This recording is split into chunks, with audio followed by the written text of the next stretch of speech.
thank you very much, everybody. Your Deputy Attorney General has reached out to Ghislaine Maxwell's attorney asking for a new interview. Yeah, I don't know about it, but I think it's something that sounds appropriate to do, yeah. Do you have any concern that your Deputy Attorney General, as your former attorney, would be conducting the interview, given? No, I have no concern. He's a very talented person. He's very smart. I didn't know that they were going to do it. I don't really follow that too much. It's sort of a witch hunt, just a continuation of the witch hunt. The witch hunt that you should be talking about is they caught President Obama absolutely cold, Tulsi Gabbard. What they did to this country in 2016, starting in 2016, but going up to 2020 in the election. They tried to rig the election, and they got caught. And there should be very severe consequences for that. You know, when we caught Hillary Clinton, I said, you know what? Let's not go too far here. It's the ex-wife of a president, and I thought it was sort of terrible. And I let her off the hook, and I'm very happy I did. But it's time to start, after what they did to me, and whether it's right or wrong, it's time to go after people. Obama's been caught directly.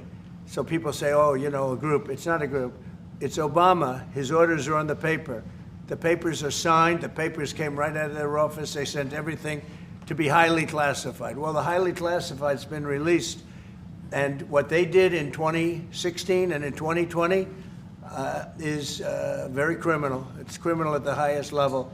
So that's really the things you should be talking about. I know nothing about the other, but I think it's appropriate that they do go. May I ask you about that, Mr. President? Yeah. Tulsi Gabbard has submitted a criminal referral to the Department of Justice.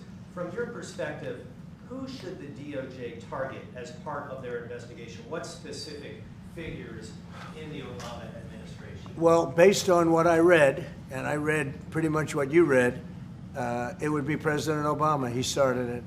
And Biden was there with him, and Comey was there, and Clapper. The whole group was there. Brennan, they were all there in a room. Right here, this was the room. An admitted fraud. She paid $12 million, and the Democrats. Those papers, they have them stone cold, and it was President Obama. It wasn't lots of people all over the place. It was them too. But the leader of the gang was President Obama, Barack Hussein Obama. Have you heard of him? And except for the fact that he gets shielded by the press for his entire life, that's the one they, look, he's guilty. It's not a question, you know, I like to say, let's give it time. It's there, he's guilty. This was treason. This was every word you can think of. They tried to steal the election. They tried to obfuscate the election. They did things that nobody's ever even imagined, even in other countries. You've seen some pretty rough countries. This man has seen some pretty rough countries, but you've never seen anything like it. And we have all of the documents.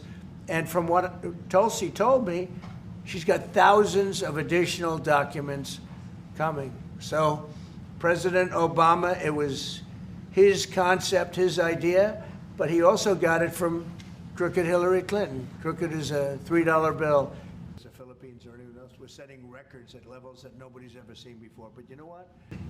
And it's the most unbelievable thing I think I've ever read. So you ought to take a look at that and stop talking about nonsense, because this is big stuff. Never has a thing like this happened in the history of our country. You could deal with China. You should deal with China, but